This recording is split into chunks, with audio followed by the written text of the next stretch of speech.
All right, everyone, welcome back to SoundWell Guitar. Today's video is going to be a lot of fun. I'm really excited to do it. I'm going to be talking about my metal collection again that I had back in the 80s, but this time I'm going to be doing a top 10 countdown. That is 10 to 1 of my 10 favorite albums, but the premise of how they made the list is going to be interesting. I bought these albums simply because the cover looked cool. Now, if you're wondering, why would you do that? Sometimes you had to. Back in the 80s, if you wanted to buy an album, first off, you couldn't go and sample it on Spotify or YouTube or something like that. You just had to buy it if you wanted to hear it. Now, if you're a metalhead like me and listening to rare metal, you had to take gambles on albums because these albums were not being played on MTV or the radio. These were albums that you're not going to hear unless you buy it. For instance, like people that were into pop music, say Cyndi Lauper or Duran Duran, when they went and bought the album, chances are most of them were buying the album because they already knew what the artist sounded like. They heard the hits on the radio or MTV, and that's what got them buying the record. For me, I'm going and buying metal albums. I go to the record store and there'd be just this little small section of metal, and I would look for the rare stuff, hopefully imported sometimes, was cool. But then, you'd pull it out to be shrink wrapped. A lot of times it would be in some kind of like plastic case. The cassettes are like in some sort of like long plastic contraption so that you can't put it in your pocket and steal it. I just remember that. Those are the good old days. But you'd grab one and you'd see the name. Oh, that's an interesting name. And you look at the cover, and if the artwork like really grabbed you, or just made you ask like, what does a band that has this on the cover sound like? I'd be buying it. And then you get it home and unwrap it and listen to it and hope that you like it because you just gambled $12 of your hard-earned allowance on it. That's the top 10 that I'm going to be doing. Albums that I bought back in the 80s based on that premise. Also accompanied with the artwork, I will be playing my favorite riff off of that album. All right. Let's get the countdown started. Number 10.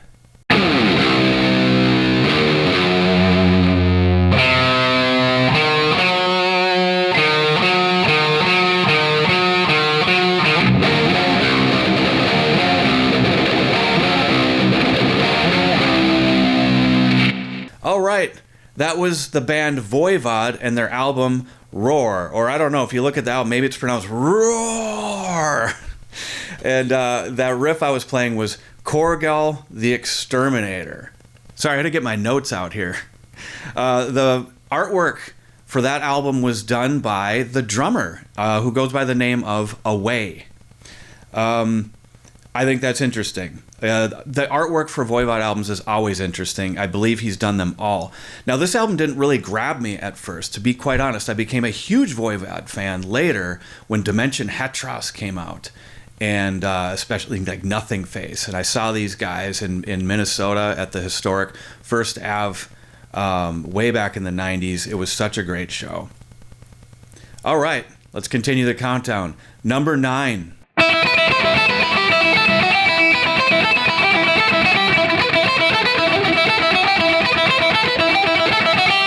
All right, coming in at number 9 was Death Angel, the Ultraviolence. And the riff that I played was the opening riff for the Ultraviolence. Super fun riff to play. That entire tune is actually an instrumental. It's a pretty cool instrumental. I always thought it was interesting, too, that I believe when this album was recorded, the drummer was like 14.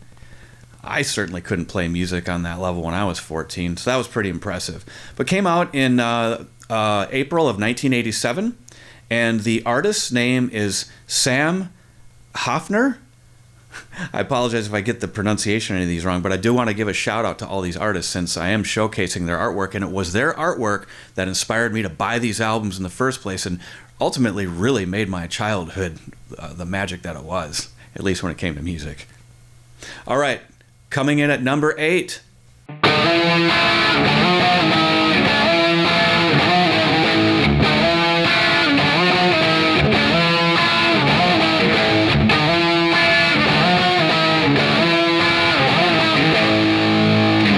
All right, love that riff. I actually did a video about that album. That is in Destroy. And I do believe that was their debut album, came out in 1987. And the album artwork was done by Drew Elliott. I remember seeing that artwork and just, it was one of those moments where I had to know what this band sounded like, because that artwork just raised so many questions. I didn't understand exactly what they were going for, but it got my attention and they got my money, and I loved that album. So it was well deserving to be on this list. All right, next, number 7.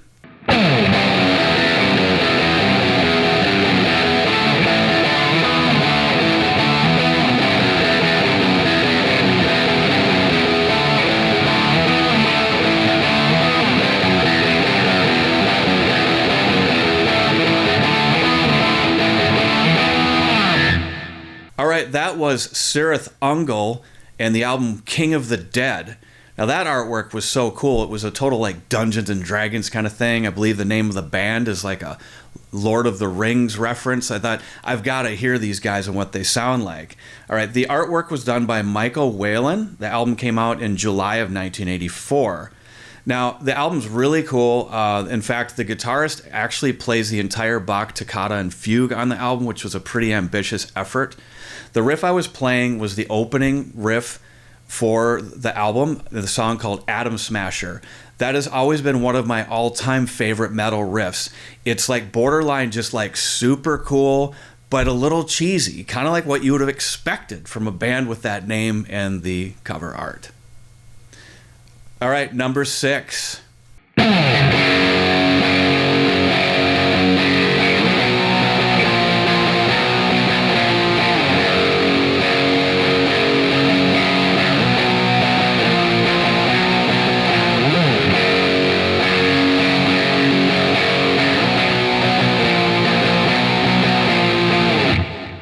All right, that was Celtic Frost, the album Emperor's Return.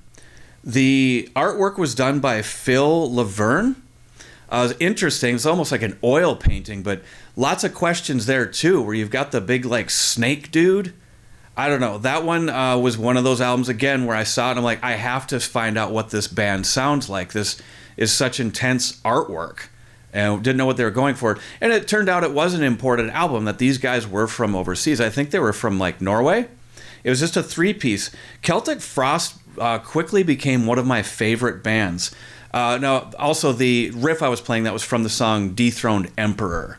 That was one of the first songs I think I ever learned on the guitar. I just loved it so much. But I became a huge Celtic Frost fan after that, and then I owned all of their albums, and they're just so fun. I saw them live, and it was one of the most intense live shows I ever saw, and I'm not talking about the stage act. They were just playing their tunes. I'm talking about their fan base.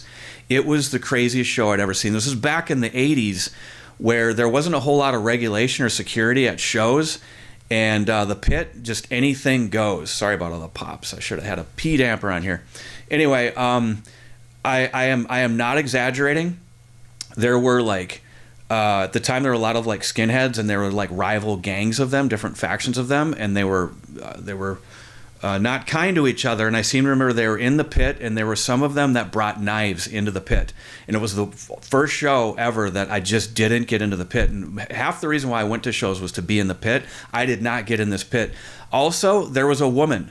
Just random woman wearing some kind of leather bondage gear, and she literally had a whip in the pit. That was a Celtic Frost show. That was the only Celtic Frost show I ever saw, and I'll never forget it. All right, we're halfway through our countdown. Number 5.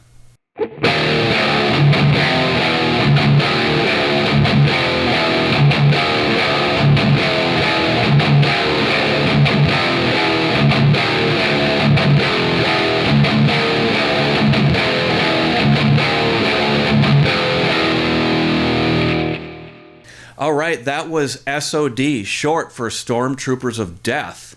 The riff I was playing is the opening track on the album called March of the S.O.D. I love playing that riff. It's one of my all-time favorite riffs in metal. It's just simple but super crushing.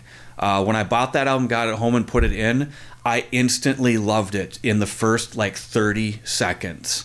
I was so happy I bought it.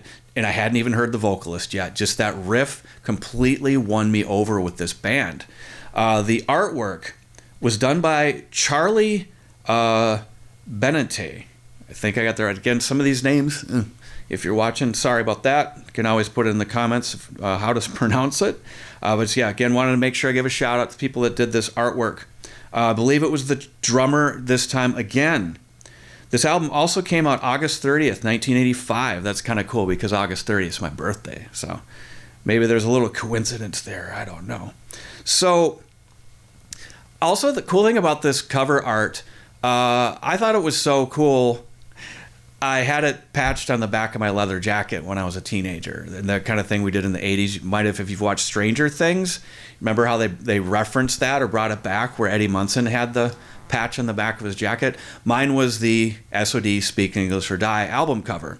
One of the things I didn't realize, though, is the insensitivity of the name. I don't know that they're necessarily going for like an offensive title there, but the problem was I was going to a school that was really diverse, and I got called into the principal's office and called out on it, and I didn't even realize like how that could be interpreted by other people that maybe didn't speak English so well. So I patched over it right away, and then all was right in the world. Now on to number 4.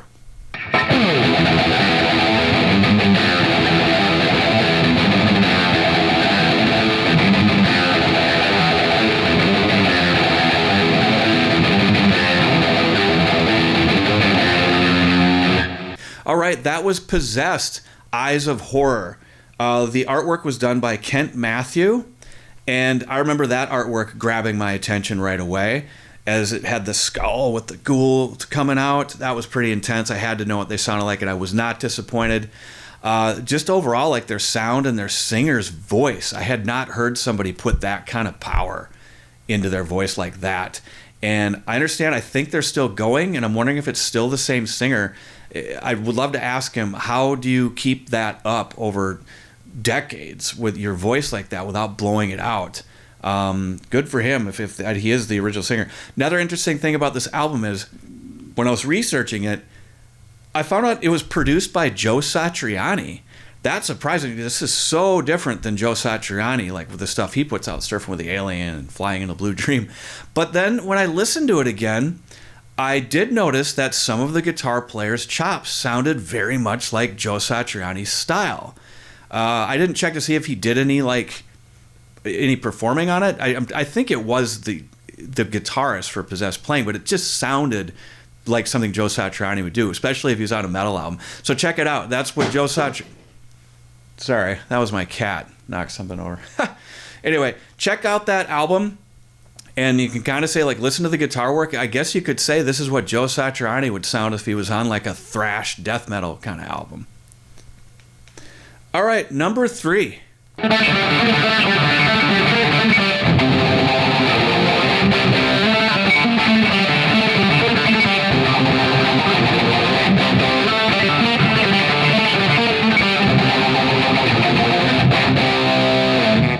All right, that was Killing Is My Business and Business Is Good by Megadeth.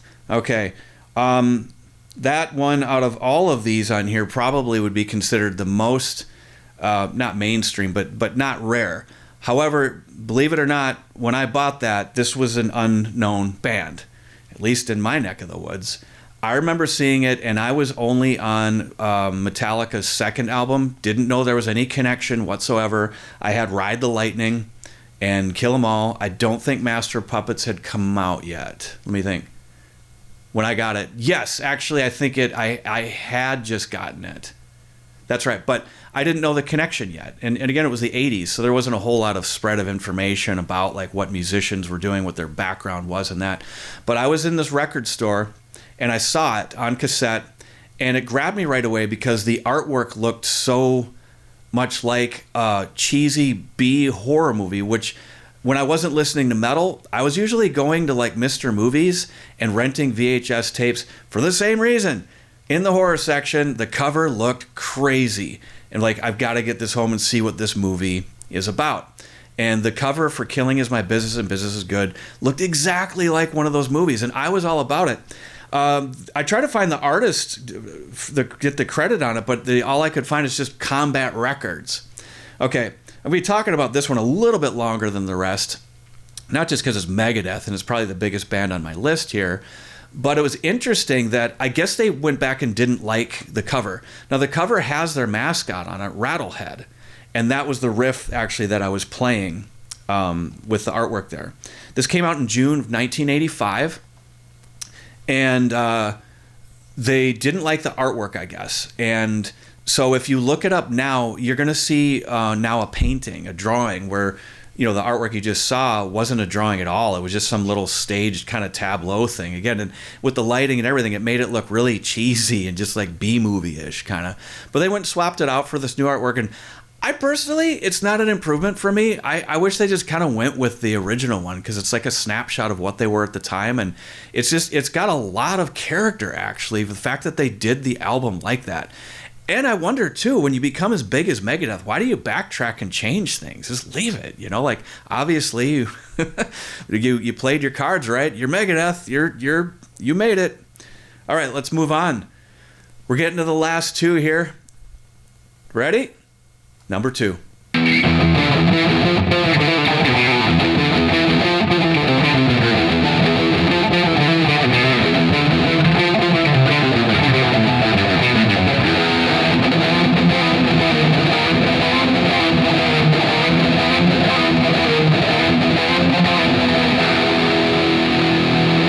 All right, that was Testament, the album The Legacy.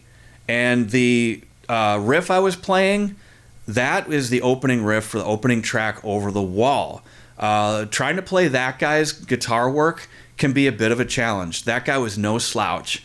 And one thing about Testament that I noticed when I went through and revisited a lot of metal bands' discographies, bands that survived over decades, I noticed there was always an evolution, and most metal bands kind of started out just a little rough. Like, they were good, and they had a good reason to continue to move on, but they got better and better with each album. And I'm not saying Testament didn't continue to improve, but they started out, their first album is, I'd say The Legacy is a flawless metal album. There's not that many bands that can boast of having that. But yeah, check out the band Testament and their first album, The Legacy. If you haven't, it is like a cornerstone of like metal albums for me. The album artwork, though, is done by many people: Eric Peterson, Bill Benson, Alexis Olsen, and Dan Murrow. So I guess it was like they're credited because somebody did the logo, somebody came up with the idea, then somebody drew it, that kind of thing. So whole team of people on that one. Okay. We are now down to our last album, number 1 in our countdown. I hope you guys enjoyed this. I had a lot of fun making this, learning these riffs, recording them, researching, bringing up the album artwork, listening to these again, bringing back childhood memories. This might have been the funnest video that I've ever made. So here it comes, number 1.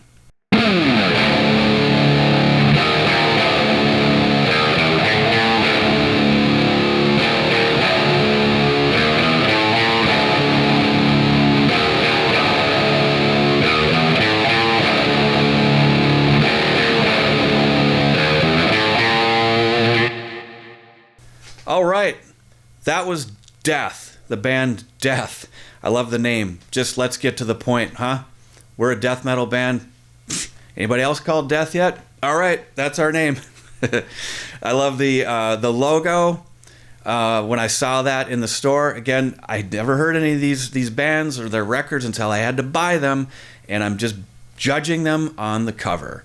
And when I looked at that, I'm like, that logo, oh my God, this guy totally like drew that on his notebook in math class, and then they just went with it. And it was a keeper. The album was called Scream Bloody Gore. That album artwork grabbed me. I had to have that album. Got it home. I was not disappointed with that. The vocals reminded me a little bit of Possessed, but maybe even better.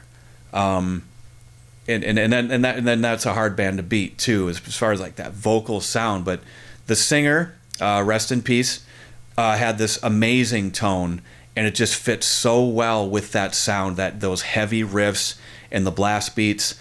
I absolutely loved this band from the moment I put that in, and as soon as I heard Chuck's voice, I knew that this was going to be like one of my all-time favorite metal albums.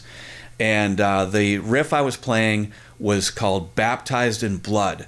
Now, this was another thing that coerced me, or you may say, or incited me to buy the record, was not just the name, the logo, the cover. I'm reading the song titles and going, what?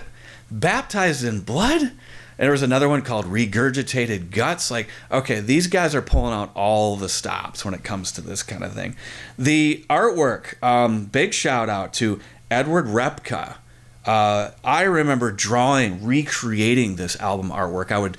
I would do it on shirts. I did a few of them. I was actually pretty good at drawing when I was a kid, and I was able to replicate it on a shirt pretty good. Because back in the day, you couldn't buy a Death, Scream, Bloody Gore shirt. I guess you could now. Oh my God, that's not next on my Amazon list for sure.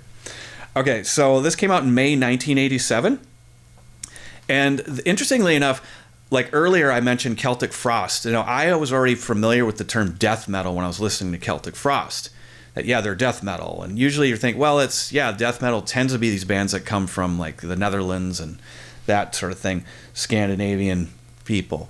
So Death oftentimes is referenced as being the first death metal band, even though they came out after Celtic Frost and bands like that. But maybe considered first American death metal band, or maybe just the first band to be called death metal that people really started to get into. And it eventually, I mean, death is also, you know, almost as big as like Testament and Megadeth. You know, some of the people on my list are maybe a little bit more ambiguous, but anyway, I also want to give a shout out to my student Arthur Perkle.